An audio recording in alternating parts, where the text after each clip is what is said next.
In this video, we will be applying the knowledge that we've been learning throughout Chapter 5 to real-world situations through optimization problems. First, what is optimization? Optimization is minimizing or maximizing a certain value within a set of given constraints. So, for example, maybe you're trying to maximize the area of an enclosed region, or you're trying to minimize the time to complete a certain activity, or you're trying to maximize the total revenue. All of those are examples of optimization. Let's take a look at an introductory problem. You have 400 meters of fencing with which to enclose a rectangular garden. What is the maximum area you can enclose? In order to work through this problem, what I'm going to do is I'm going to first show you these basic steps for optimization. So the basic steps for optimization, the first thing you need to do is you need to write an equation for the quantity to be optimized. In this case, we are trying to optimize the area because it says what is the maximum area you can enclose. It's also a good idea to draw a picture for these. So since we're working with a rectangular garden, I'm just going to sketch out a rectangle. And I'm going to assign some variables to my side lengths. I'm going to say this side length is x and this side length is y. Now, if I'm trying to maximize the area, I need to first write an equation for the quantity that I'm trying to optimize, so the area. The area in this case is going to be xy, or x times y. The second step is to write another equation that relates the variables. This is typically where we bring in our other constraints. So the constraint in this case is that you only have 400 meters of fencing. If you didn't have that constraint, you could make the area as large as you wanted to. If you had an infinite amount of fencing, there would be no optimization to occur because you could just make it as big as you wanted. However, we only have 400 meters of fencing. With that information, let's write another equation. This means that the perimeter of this shape needs to be equal to 400. So 2x plus 2y needs to equal 400. That would be my equation for the perimeter. That's my second equation. Now, the third step is to rewrite the equations as one equation using substitution. So we will substitute an isolated variable from the second equation into the first equation. So we need to isolate a variable from this bottom equation. We can pick x or y. In this case, I think I'm going to pick x. And we get x is equal to 200 minus y. So now we need to substitute that value for x, or that expression for x, into our area equation. So instead of writing x times y, now instead of writing x, we will write 200 minus y. So it's 200 minus y times y. Now we need to find the absolute minimum or maximum value. In this case, we're looking for the maximum value because we're looking for the maximum area you can enclose. We need to find the absolute maximum value of this function right here using the candidates test. If you want to review the candidates test for finding absolute extrema, that was covered in lesson 5.5. We will need those skills in this video as well. To apply the candidates test to this scenario, the first thing I'm going to do is I'm going to rewrite a of y and distribute this y. Now we can write a of y instead of just a because we only have one variable in that equation. So a of y is equal to 200y minus y squared. Now recall that if we're going to make a table to find the absolute extrema, we need to find the critical numbers and the endpoints. So if I'm trying to find critical numbers, that requires finding a prime of y and setting that equal to 0. A prime of y will be 200 minus 2y. And then if I set that number equal to 0 to find the critical points of a, I have 0 is equal to 200 minus 2y. This means that y is equal to 100. That is a critical point of a. Now recall that when we make a table to find the absolute minimum or maximum, we also need to have the endpoints in the table. So we have our critical points and our endpoints. What I'm going to do in this situation, I'm going to take this equation right here, which is actually the equation that we got from our constraint here, and I'm going to think what happens if x is equal to 0, because that's the very lowest value that x could possibly be. If x is equal to 0, that means that y would be equal to 200. Alternatively, we could say if x is equal to some number when y is equal to 0, so if we use 0 meters of fencing for these lengths over here, that means that x would have to be equal to 200, using our constraint equation right up here. Now, since we are working with a of y and not a of x, we have to look at the y's. These are our endpoints. Y is equal to 0 and y is equal to 200. So now I'm going to create that table with the critical points and the endpoints. In the left column, I have y, and in the right column, I have a of y. So I put in my endpoints, 0 and 200, and my critical point, which is 100. And then I need to find a of y for each of these. A of 0, remember this is my a equation right up here, a of 0 would be equal to 0. Let's find a of 100 now. a of 100 would be equal to 200 times 100 minus 100 squared. So that would be 20,000 minus 10,000, which is equal to 10,000. So 10,000 would be my area over here. What if y is equal to 200? Let's take a of 200. That means that we would have 200 times 200 minus 200 squared, plugging 200 into this equation right here for y, and that would get us 0. So the maximum area that we can enclose is 10,000 meters squared, and that will happen when y is equal to 100. This makes a lot of sense because if you think about if y was equal to 0, that means that there would be no value at all for y, and you can't have area if there's no second dimension there. Same thing goes for when y was equal to 200, because in that case, x was equal to 0. So, and if there's nothing here, then you can't have area either. Therefore, 10,000 square meters is the maximum area you can enclose in this situation. Laura has 26 meters of fencing to construct a rectangular pen in her yard. The pen will be enclosed by an existing wall on one side and fencing on the other 3 sides. What is the maximum area she can enclose? First, I'm going to sketch out a small picture of this.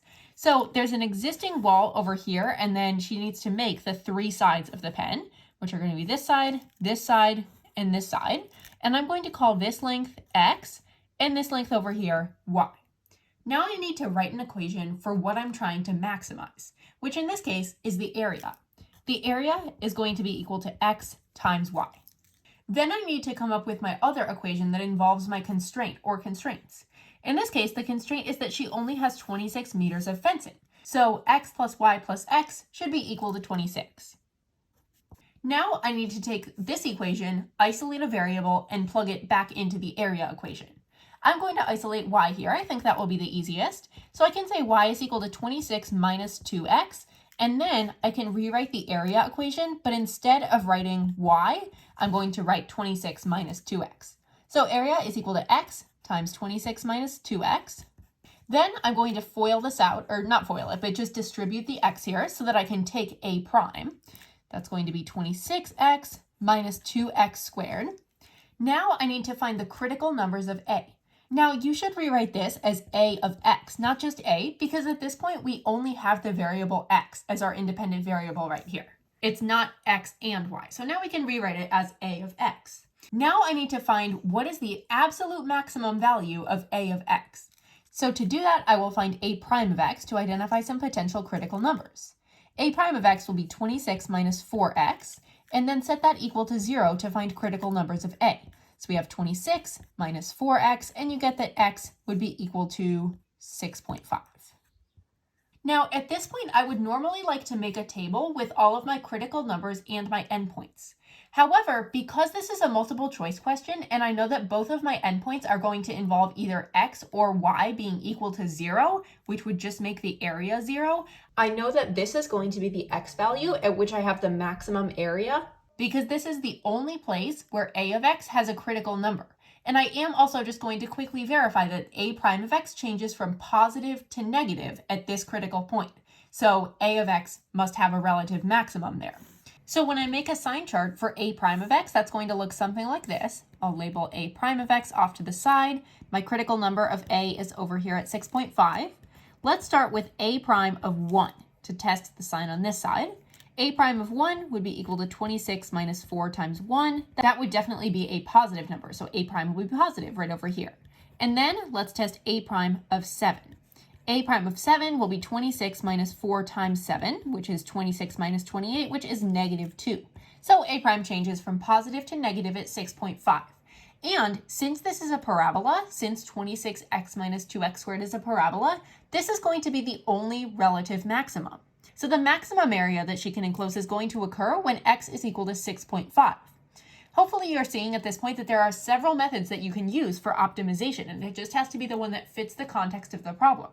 So now let's figure out what is that actual maximum area, because we found the value for x, but we didn't find the actual area. First, let me find the corresponding y coordinate that goes with x is equal to 6.5.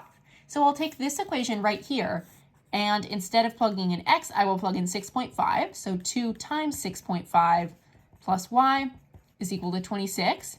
13 plus y is equal to 26. Y is equal to 13.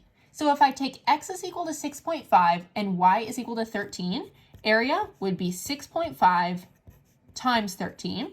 6.5 times 13 is 84.5. This would be the area. Therefore, 84.5 meters squared is the correct answer for the maximum area that she can enclose. Find the point on the curve 2x squared plus y is equal to 4 that is closest to the point -2, 2. The first thing I want to do is I would really like to get a sketch of what these functions look like. So when I have 2x squared plus y is equal to 4, let me isolate y there to make it a bit easier. That will be y is equal to -2x squared plus 4, and that's a parabola that I can graph pretty easily. So I'm just going to graph that out, and I will graph it in relation to the point -2, 2. So here's the point -2, 2, and there's the parabola. If I'm trying to find the point on the curve that is closest to that point, what is the formula that I can use to find the distance between 2 points? Hopefully you can remember from Algebra 1 or Algebra 2 that that is the distance formula. The distance between any 2 points is equal to the square root of x2 minus x1 squared plus y2 minus y1 squared. So if I'm trying to find the distance between the point -2, 2 and some other point, my points will be -2, 2 and x, y. I'm just going to leave it as the generic x and y for now. So then my distance between those 2 points, so my distance from -2, 2 to any other point in the coordinate plane can be given to me by this equation right here. D is equal to square root of x minus -2, or x plus 2, so x plus 2 squared plus y2 minus y1 squared, so y minus 2 squared. The next step is to come up with my other equation because I'm trying to minimize the distance. So this is my primary equation. But for my secondary equation, it actually gave it to me right here. I don't need to even come up with the equation. It's right here. And I've already isolated y in this case. So what I'm going to do is I'm going to plug in -2x squared plus 4 for y into this equation. When I recopy the distance formula, distance is equal to the square root of x plus 2 squared plus, but then instead of writing y, I will write -2x squared plus 4 minus 2 squared. Now, if I'm trying to minimize this distance, I'm trying to minimize the distance between the curve and the point, I'm going to grab my graphing calculator because this is a graphing calculator problem, and there are a couple options for how you could tackle this problem. One of the options is that you could just put this function directly in and then look at where is the minimum of that function. That's what I'm going to show you first. And I'm going to set my window for now to be from -5 to 5 on the x and -5 to 5 on the y. Okay, so here is my function for the distance, and if I'm trying to minimize that, it's going to be at this point right there. You can calculate that minimum by hitting the second button and then trace or calc up there. Scroll down to number 3, the minimum. For the left bound, scoot the cursor over until it is to the left of the minimum you're trying to find. Hit enter, scoot it to the right of the minimum. So right there is to the right of the minimum, hit enter one more time, and then it will give you the minimum value. So it says minimum is occurring at x is equal to -1.0545. So I'm just going to copy down that x value. Now I need to come up with the y value. Now be very, very careful here because it is super easy to just look over here and say, oh, the y value is this number. But no, because we were graphing a function of the distance in relation to x, so along the x-axis we had x, but then along the y-axis it's the distance from the parabola, this y-coordinate is actually giving the distance from the parabola at this value of x. In order to find the y value of the coordinate pair that we're trying to get, you actually have to take this value for x right here and plug it back into this equation. So I would do 2 times x squared, which x is -1.054545. Don't round until you're done with the problem. That's squared plus y is equal to 4, and then just plug that in the calculator and solve. And that gets you 1.775869. Now we have both the x coordinate and the y coordinate. And the ones that match up with that coordinate pair, that's choice B, -1.054, 1.776. And you can verify this by taking a look at your graph. So it looks like that point would be about there on the coordinate curve, and that makes complete sense. That looks like it's the closest distance from that point to the curve. The other way that you could solve this problem with derivatives is instead of taking a look at your original graph of the distance, you could go down to y2 and then take the derivative of that function in y2. So you would have to hit math number 8 for a derivative, d dx of, and then hit the vars button, go over to y vars, first function, y1. So it's taking the derivative of this function at x is equal to, and then just write an x right there. Then if I only want this second function to show up, I can hover over the equals sign in the first equation, unselect that, go down to the second one, and then graph that derivative function. Now at this point, I would be looking for where is the derivative changing from negative to positive, because the place where the derivative is changing from negative to positive is going to get me a relative minimum. In this case, I can see that the place where the derivative is changing from negative to positive is occurring right there. So then I would do second, trace, calculate the 0, move the cursor to the left of the 0, scoot it to the right of the 0, hit enter, enter again, and it gives me that same value for x. So that is another way that you could do it. Suppose x is equal to negative 3y plus 1. What is the maximum value of the product xy? First thing I do is I write the equation of the thing I'm trying to maximize or minimize. In this case, I'm trying to maximize the value of the product xy. I'm going to let p represent the product. P will be equal to xy. That's my primary equation. For my secondary equation that involves my constraint, that's this equation right here. They gave it to me. So now, instead of writing an x, I'm going to write negative 3y plus 1 times y. At this point, I don't just have p, I have p of y. And you can also distribute the y over here to make it easier to take p prime of y in just a moment when we start looking for critical points. So this will be negative 3y squared plus y. Now, if I'm trying to find the maximum value of this function, I have p of y is equal to this function right here. Since this function is a parabola, and it's a downward-facing parabola, it's going to look something like this. There's only going to be one maximum value. There's only going to be one relative maximum, and therefore that relative max is also going to be the absolute maximum on the entire domain of the function. So when I go to find p prime of y and I start finding my critical points, the value that my only critical point is at, because that's the only place where p prime of y would be equal to 0, that will be the value of y at which I have the maximum value of the product. So p prime of y will be equal to negative 6y plus 1. Then, if you set this equal to 0 to find your critical point, you have negative 6y plus 1. This means that 6y is equal to 1, so y would be equal to 1/6. Now, notice that this is an option here, but this is not the maximum value of the product. This is the value of y that will give you the maximum value of the product. So don't be fooled right there. Now remember, since we're dealing with a downward-facing parabola, our only critical point is going to give us the y value at which we have that maximum value. If you want to, you can go make a sign chart for p prime of y and just double check that p prime is changing from positive to negative at y is equal to 1/6, but you don't need to in this case, especially if it's on a multiple choice question. Now I'm going to find the value for x.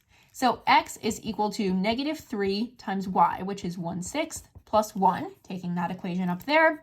X would be equal to negative 1/2 plus 1, x is equal to 1/2. Again, notice that this is an option, but we're not looking for the value of x that will give you the maximum value. We are looking for the maximum value of the product xy. The product, which is x times y, we will take 1/2, multiply it by 1/6, and you get 1/12 as the maximum product value. Therefore, D is the correct answer. Find the point on the curve 3x plus y cubed is equal to x that is closest to the point 10, 0. The first step is to come up with an equation for the thing that we are trying to maximize or minimize. In this case, we're trying to minimize the distance between a point on this curve and the point 10, 0, because it says find the point that is closest to the point, so the least distance or the minimum distance. So how do we come up with that distance formula equation? Well, first we need our 2 points that we're dealing with. We know one of the points is going to be 10, 0, and then we're just going to leave the other point as x, y for right now. Then we will use the distance formula to relate these two.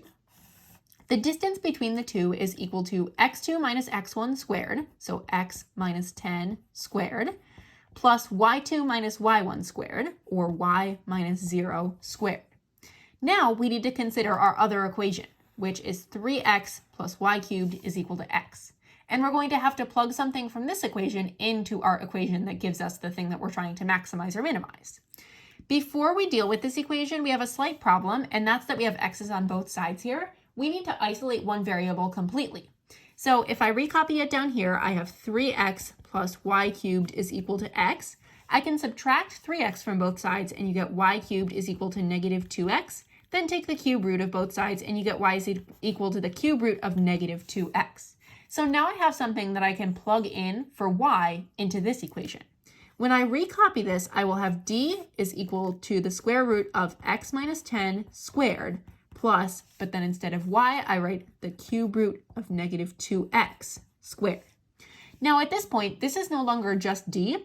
This is d of x because x is the only variable that we are now dealing with. Now this is a calculator question, so one option would just be to plug in this d of x equation and figure out when is this equation at a minimum? When does this have its absolute minimum? However, I'd like to show you the derivative method as well so that we get some practice using derivatives for optimization. We are looking for when is d prime of x equal to 0 because that would be a critical point of d. So d prime of x is equal to 0 when, and we have to figure out when is that occurring. To figure that out, I will first put my regular function for d into y1. And then in y2, I want to plot d prime of x, the derivative of y1. So I can do math number 8, because that gets me a derivative, d dx of what function?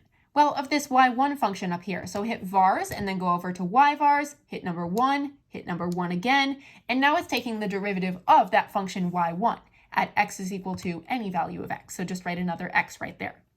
Now on my graph, I only want it to show me the derivative. I don't care about what the original one is because the derivative is going to give me all the information I need about that. So hover over the equal sign for the first one and then just hit enter to make it unselect the equal sign there. Now it's only going to graph y2. My window, I'm going to set from negative 10 to 10 on the x's and from negative 10 to 10 on the y's, and I can adjust it as needed. Remember, I'm looking for when this value is equal to 0. And more specifically, when does this value switch from negative to positive? Okay, so I can't quite see where it's hitting 0. It's right at the very edge there, so I'm going to readjust my window. On the x, I want it to go from 0 to 15, and we'll see if that works a little bit better.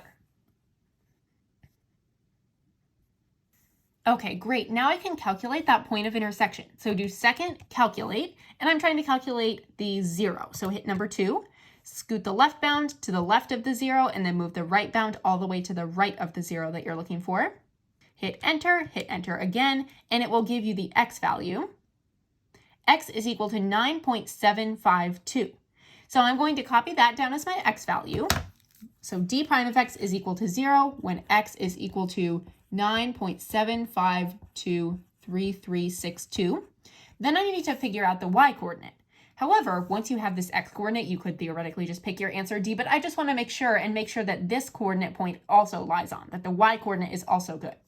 To confirm that, I can just plug in this value for x into my equation right here. So y cubed is equal to negative 2 times this value for x, and then figure out what that is.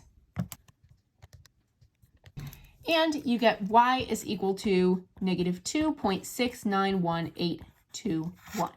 Therefore, it is confirmed that D is the correct answer in this case. Consider all square pyramids with base length S and height H for which the sum of the base length and the height is 50 inches. What is the height in inches of the one with maximum volume? The volume of a square pyramid is given by V is equal to S squared H over 3. So first, I need to figure out what's my equation for the thing that I am trying to maximize, which in this case is the volume. Well, it gave it to me right here. That equation is going to be V is equal to S squared H over 3. And then what's my other equation? What's my constraint in this case?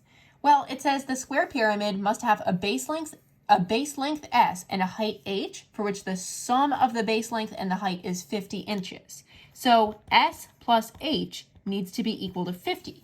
Then I'm going to isolate H so that I can bring something in for H into that equation. H is equal to 50 minus S. So when I rewrite this, it will be S squared times 50 minus S over 3. Then, because now I only have S's in here, I can say V of S is equal to, and then distribute the S squared. That would be 50S squared minus S cubed over 3. And since we will be taking the derivative, you might find it easier to rewrite this in the format 50 thirds S squared minus 1/3 s cubed. Now we're trying to find when is v of s at a maximum. In order to find that, we need to find v prime of s in order to find the critical points of v. V prime of s, take the derivative right here, use the power rule.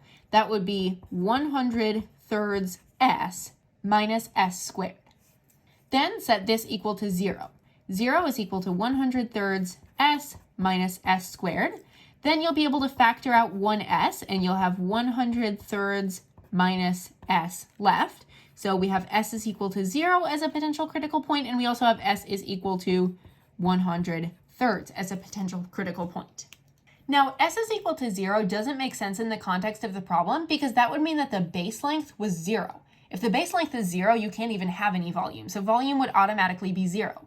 And since this one is our only other critical number, and we don't need to consider the other endpoint because the other endpoint would mean that h would be equal to 0, and if the height is 0, we don't have any volume either.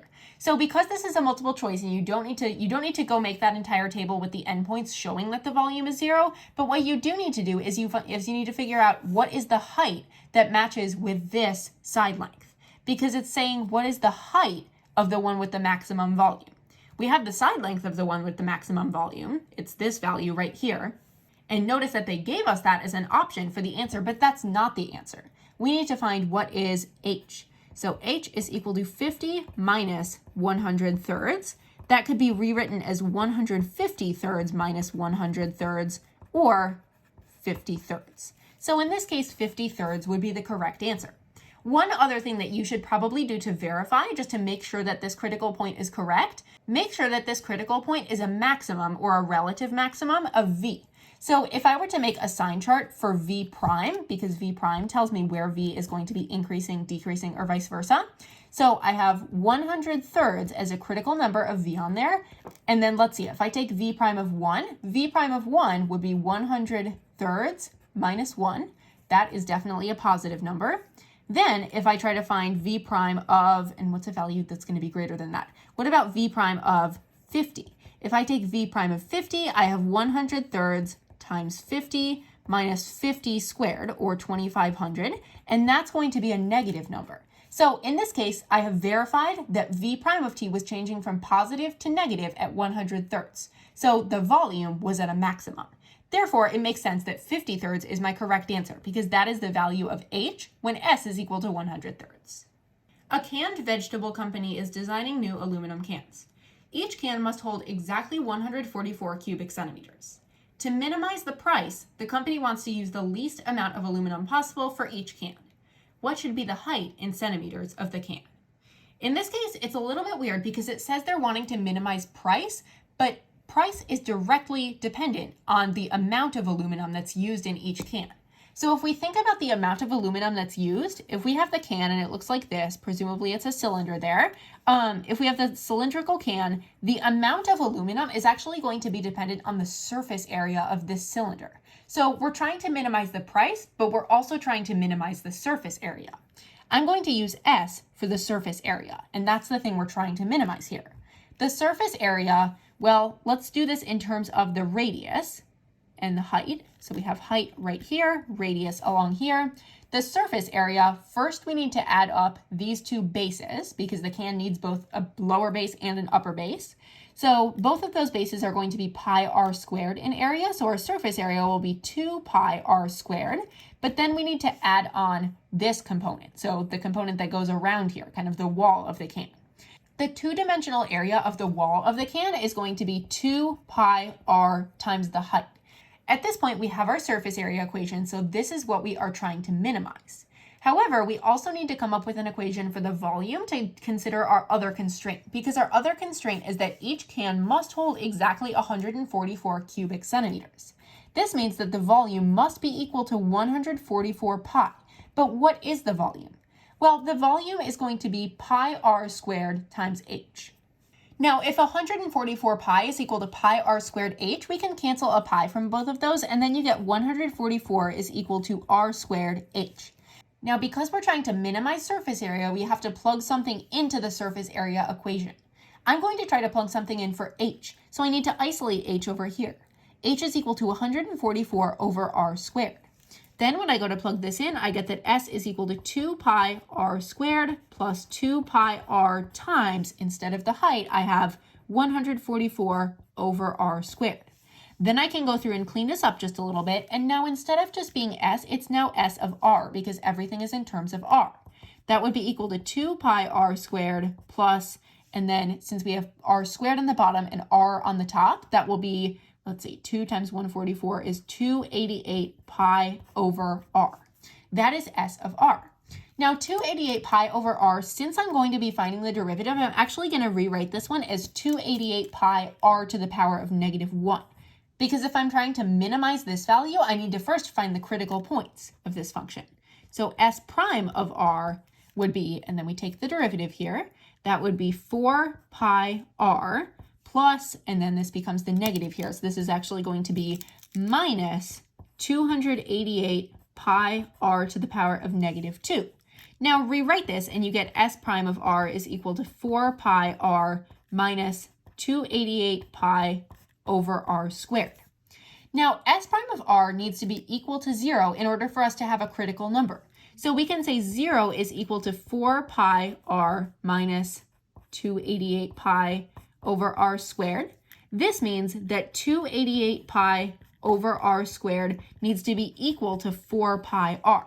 And again, since we have a pi on both sides in the numerators, we can just cancel it there.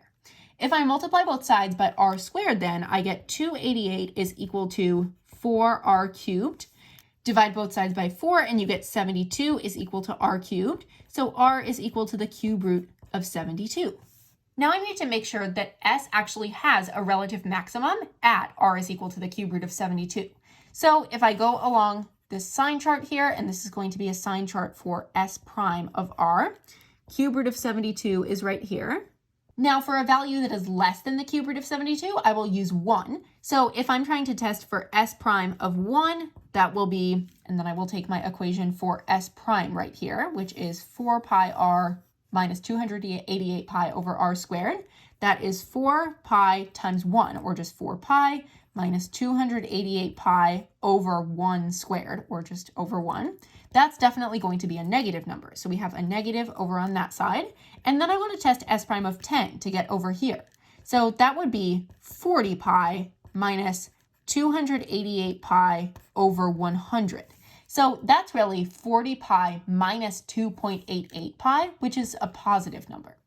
Now that I know that s prime is changing from negative to positive at r is equal to the cube root of 72, I know that the cube root of 72 is going to be a relative minimum of s of r. So I'm looking for a minimum of s of r. I'm looking to minimize the amount of aluminum that is being used for each can, or the surface area. And one more thing that we need to consider, it says what should be the height, not the radius, but the height in centimeters of the can. So I just need to take this value for r right here and plug it back into my original function for s to figure out what should h be.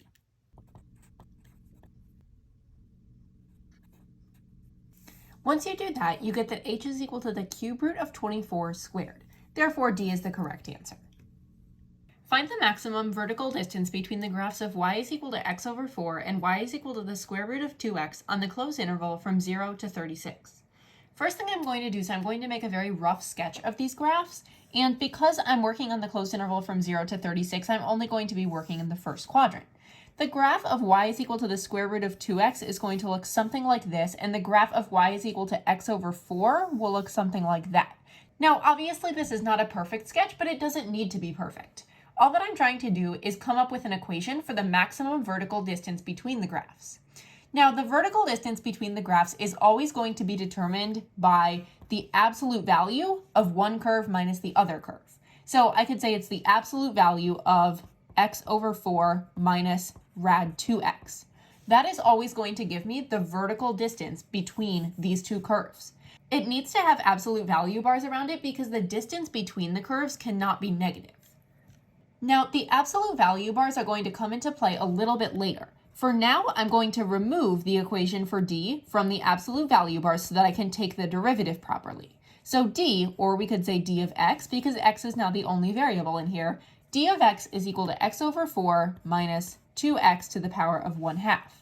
Now I will find d prime of x because I'm trying to figure out when is d of x at a maximum on the closed interval from 0 to 36. So I'm going to need to make a table with my endpoints, 0 and 36, and any critical points. And to find my critical points, I need d prime of x.